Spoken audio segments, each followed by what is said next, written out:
Sekda Prov Kalimantan Timur HM Sabani, yang sehari-harinya beliau berada di ruangan di sebelah kanan kita ini, di kantor Gubernur Kalimantan Timur Jalan Gajah Mada. Nah, kita ingin mengetahui apa sebenarnya kegiatan beliau selama Ramadan dan Covid, dan aktivitas beliau menjadi ASN dan PRT Sekda Prov Kalimantan. Mari kita ikuti perjalanan Akai kali ini. Akai memang Akai. Ada kalau wow itu orang terkajut karena sesuatu yang luar biasa. Iya. Itu yang bahasanya. Jadi Akai itu kan Pak ada bahasa bekumpainya juga Pak. Oh, bekumpainya. Kumpai lain lagi. Iya, orang itu kan lain juga pemanunya. Iya Pak. Pengertiannya. Pak, sedikit Pak, himbauan Bapak kepada ASN terkait dengan Covid dan melaksanakan ibadah puasanya apa Pak yang harus dilakukan? Ya kan sekarang dalam masa Covid ini, dan kebetulan juga ini masuk bulan Ramadan ya, dan kebanyakan kita sudah ditentukan untuk bekerja melalui rumah. Manfaatkan sebaik-baiknya, tentu jangan lupakan ibadah Ramadan ya. Apalagi ada waktu yang cukup di rumah sambil mengatur kapan harus mengerjakan pekerjaan kantor, kapan mengerjakan pekerjaan di rumah, dan ambil kesempatan untuk melakukan ibadah-ibadah Ramadan sebaik-baiknya lah. Paling tidak itu bisa menghilangkan kejenuhan bagi kita yang kalau kita di rumah, kalau tidak terbiasa dengan aktivitas lain. Tapi kalau ada aktivitas lain, bercocok tanamkah, membaca, itu lain ceritanya, bisa diatur sedemikian rupa waktunya. Karena sewaktu-waktu pegawai juga bisa dipanggil ke kantor pada saat pekerjaan-pekerjaan yang memang harus dilakukan secara mendadak ya. Itu mungkin beberapa harapan saya kepada para ASN di rumah yang melakukan pekerjaan melalui rumah. Tetap jaga kesehatan. Kalau tidak perlu ya tidak usah berkeliaran menuju ke sana kemari. Kalau belanja cukup gunakan teknologi informasi ya, online dan sebagainya, sehingga mengurangi aktivitas kita di luar rumah untuk mencegah risiko adanya wabah yang sekarang sedang melanda ini. Pak, terkait dengan anggaran berpengaruh tidak Pak dengan Covid ini Pak terhadap program-program yang sudah direncanakan sebelumnya Pak?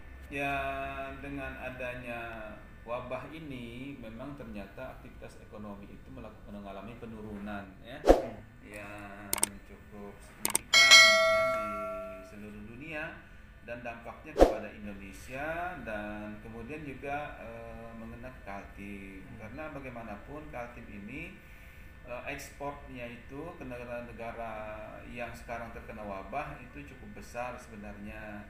Dengan adanya wabah ini terjadi penurunan ya. Nah, dengan adanya penurunan ekspor, maka aktivitas produksinya pun mengalami penurunan. Dengan aktivitas produksi menurun, maka pendapatan negara menurun, pendapatan daerah melalui bagi hasil pun menurun. Selain itu juga pendapatan daerah terkait dengan pajak-pajak daerah, karena aktivitas menurun, daya belinya juga mengalami penurunan ya, sehingga aktivitas belanja orang pun menurun. Otomatis penerimaan dari pajak-pajak daerah juga mengalami penurunan ya.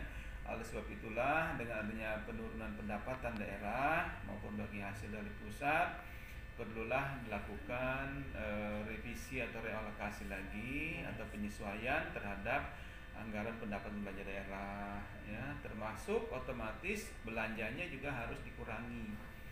Nah, belanja dikurangi bagaimana caranya untuk menyimbangkan dengan pendapatan? Tentu ada program-program yang ditunda atau dikurangi volumenya atau bahkan dibatalkan ya.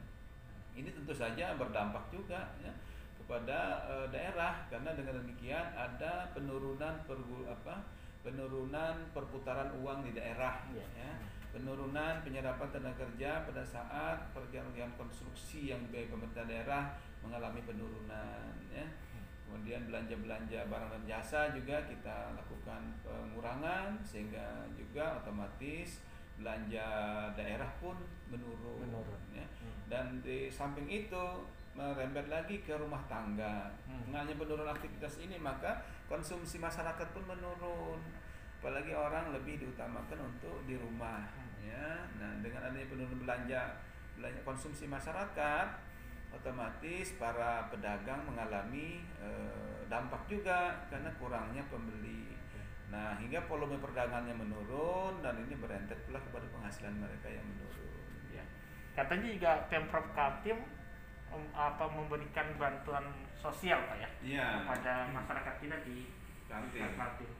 Bagaimana tuh Pak? Ya, kita sudah mengalokasikan dana untuk itu, tapi kita menyesuaikan juga dengan pedoman dan arahan dari pemerintah pusat agar penyerahan atau penyampaian bantuan kepada masyarakat yang tepat, tidak tumpang tindih. Nah, dalam program jaminan sosial ini ada 5 program yang dibiayai pemerintah pusat ya, dan juga ada kabupaten kota, dan kita mencarilah data untuk disinkronkan mana yang tidak di cover oleh pemerintah pusat, mana yang tidak di cover oleh pemerintah kabupaten kota.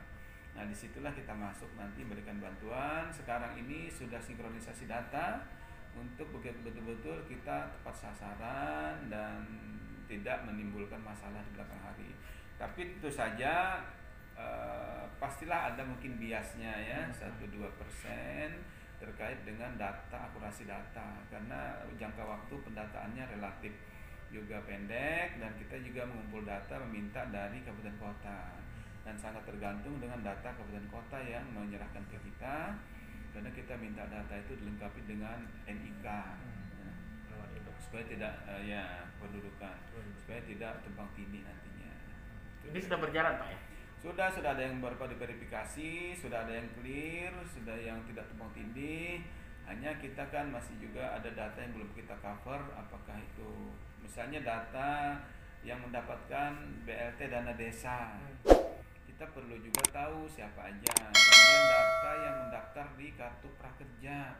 Nah, ini kita belum dapat sepenuhnya, sehingga ini perlu lagi nanti disinkronkan.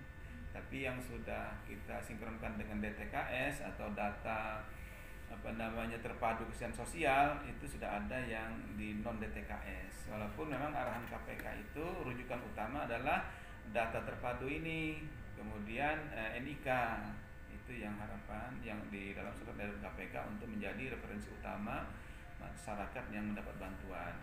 Tapi masyarakat yang non DTKS yang baru terdampak, nah ini juga perlu kita bantu. Itulah juga yang kita bantu, karena yang di dalam DTKS ini hampir semuanya sudah di cover oleh pemerintah pusat.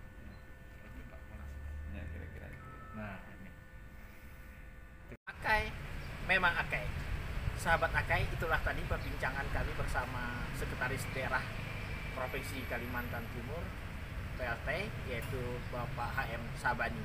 Beliau banyak menceritakan tentang bagaimana sebenarnya aktivitas beliau selama kegiatan beliau di Sekretariat Provinsi Kalimantan Timur.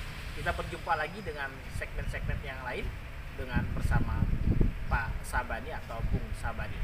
Assalamualaikum warahmatullahi wabarakatuh, dan Akai memang Akai.